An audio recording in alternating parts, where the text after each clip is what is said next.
Hi all, hope all are you doing well. तो आज हम बात करेंगे कि अगर हमें अपने टीडीएस की पेमेंट करनी है तो चालान कैसे फिल किया जाए और उसकी पेमेंट करना सीखेंगे। उसके लिए चलिए आप अपने इंटरनेट ब्राउज़र में जाएंगे और सर्च करेंगे टिन NSDL और आपको www.tin-nsdl.com को ओपन करना है।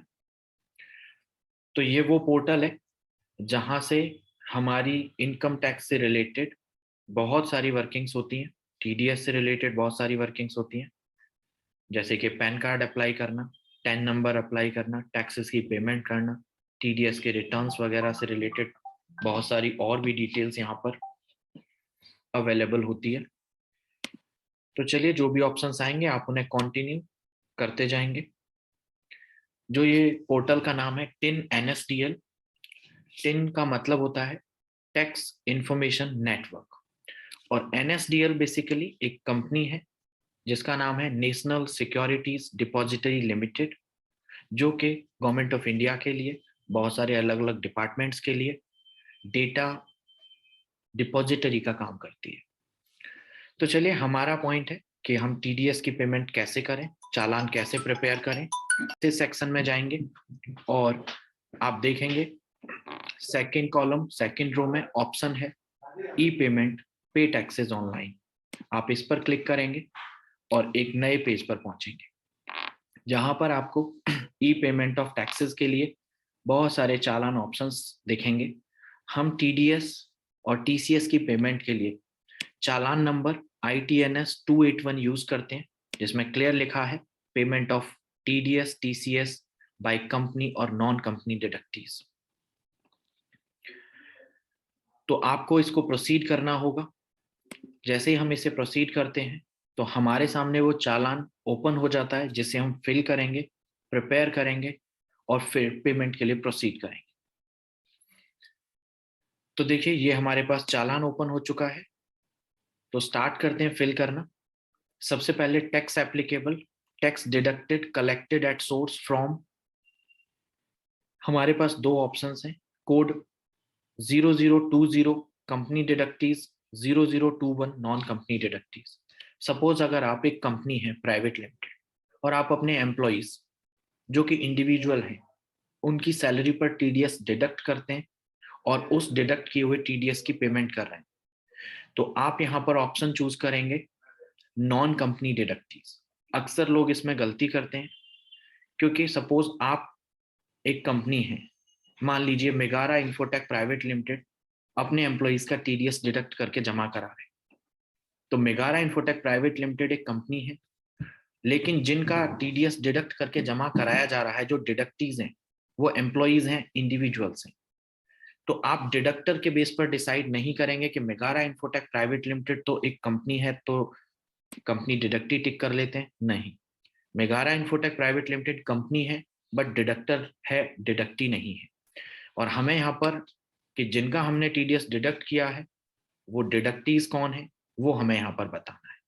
तो हमने यहाँ पर टिक किया ऑप्शन नॉन कंपनी डिडक्टीज। उसके बाद नेक्स्ट आ जाता है हमारा टाइप ऑफ पेमेंट, जिसमें code 200 TDS TCS payable by tax payer और दूसरा code 400 TDS TCS regular assessment. तो इसमें अगर आप अपना जो कि टीडीएस रेगुलर बेस पर डिडक्ट करके जमा करा रहे हैं खुद से, तो उसके लिए आप कोड यूज करेंगे 200 TDS TCS payable by tax payer. उसके बाद फिर हम आगे बढ़ेंगे नेचर ऑफ पेमेंट, और नेचर ऑफ पेमेंट में यहाँ पर हमें उन सभी ट्रांजेक्शन्स की लिस्ट मिलती है जिन पर टीडीएस डिडक्ट करके जमा कराया जाता है।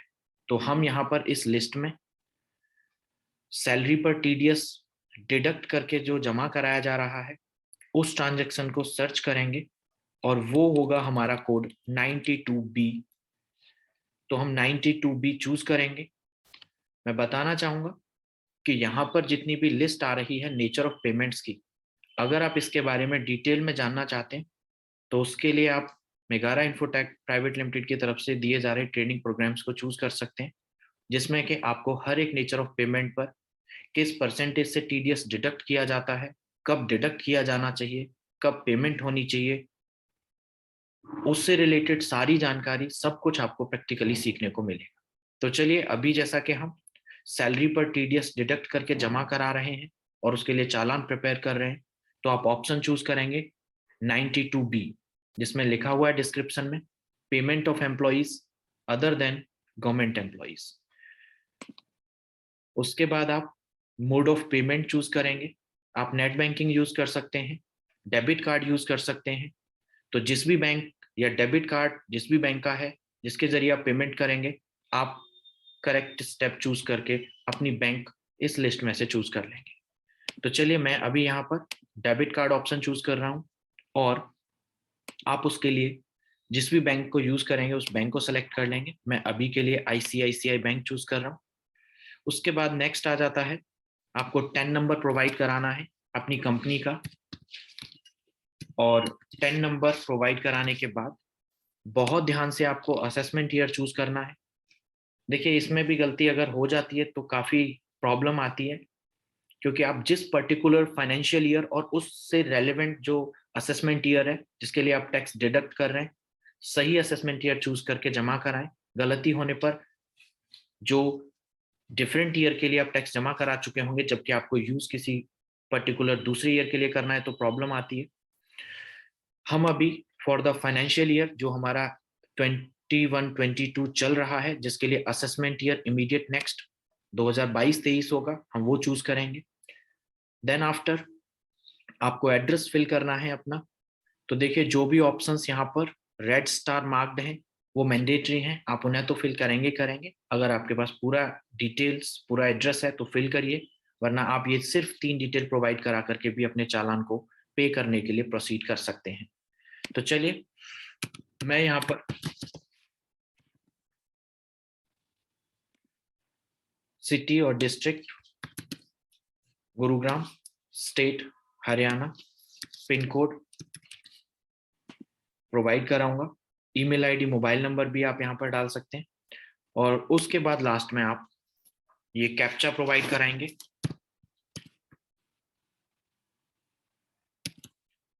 पूरा फॉर्म फिल करने के बाद यानी कि पूरा चालान फिल करने के बाद आप इसे प्रोसीड करेंगे, और जब हम इसे प्रोसीड करेंगे तो जो 10 नंबर आपने यहाँ फिल किया है वो इनकम टैक्स के डेटाबेस से मैच होगा, और जो भी नाम इस 10 नंबर, तो चलिए हम इसको प्रोसीड कर रहे हैं।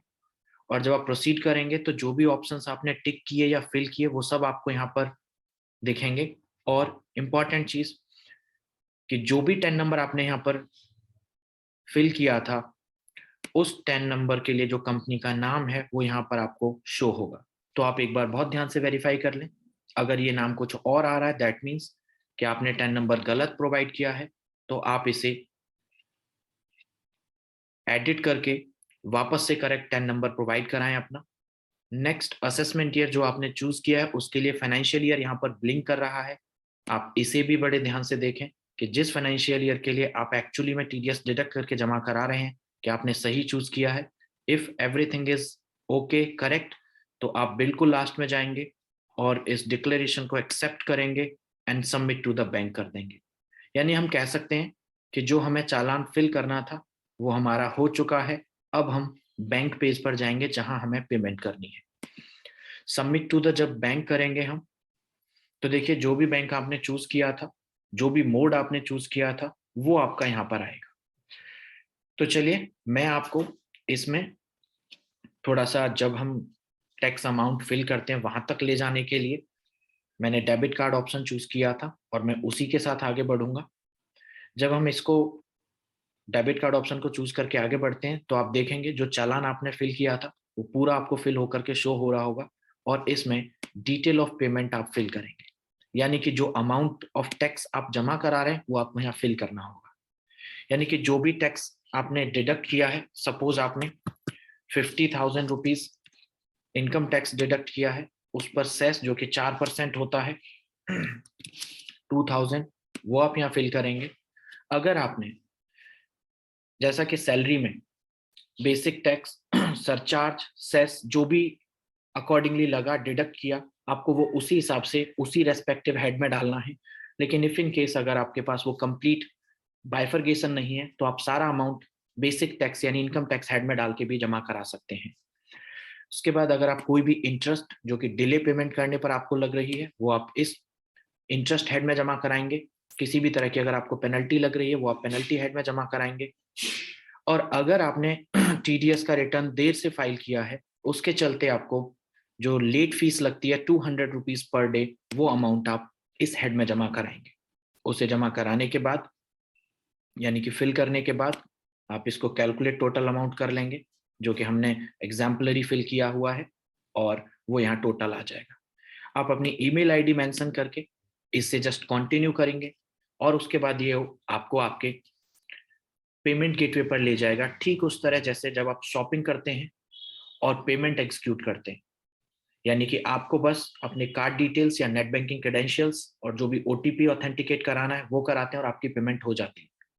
पेमेंट सक्सेसफुली होने के बाद आपको इसी चालान की एक एक्नॉलेजमेंट कॉपी मिलती है जिसमें आपको कंप्लीट जो ऑप्शंस आपने टिक किए एंड ऑल वो सारी डिटेल्स तो होती ही होती हैं, साथ में आपको कुछ एडिशनल डिटेल जैसे कि बैंक का बीएसआर कोड, चालान रेफरेंस नंबर, वो एक तरह से यूटीआर नंबर कह सकते हैं आप किसी भी ट्रांजैक्शन के लिए जो होता है, जिससे कि वो पेमेंट इनकम टैक्स डिपार्टमेंट के डेटाबेस में ट्रैक की जाती है कि हाँ जी ये वही पेमेंट है जो आपने की है। तो ये कुछ एडिशनल डिटेल्स के साथ आपको चालान एक्नॉलेजमेंट मिल जाती है और इस तरह से आपकी पेमेंट हो जाती है। तो चलिए डियर, होप कि आपको समझ आया होगा। आप अगर इससे रिलेटेड कोई भी आपकी क्वेरी है तो आप जरूर कमेंट बॉक्स में अपनी क्वेरी लिख सकते हैं, आपको जवाब दिया जाएगा प्रॉपर। और आपको अगर सारी चीजें जो सिखाई गई हैं इस वीडियो में समझ आई हैं, आपको कुछ भी अच्छा लगा है जो आपको एडिशनली सीखने को मिला है, तो जरूर आप इस हमारे चैनल को सब्सक्राइब करें और जैसे आपको सीखने को मिला है ऐसे ही दूसरे लोगों को भी सीखने को मिल जाए, उसके लिए आप इसे लाइक और शेयर भी जरूर करें।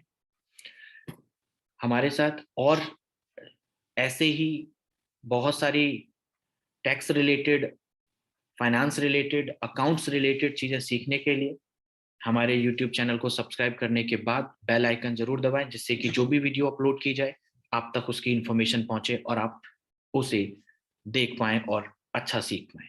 Thank you very much.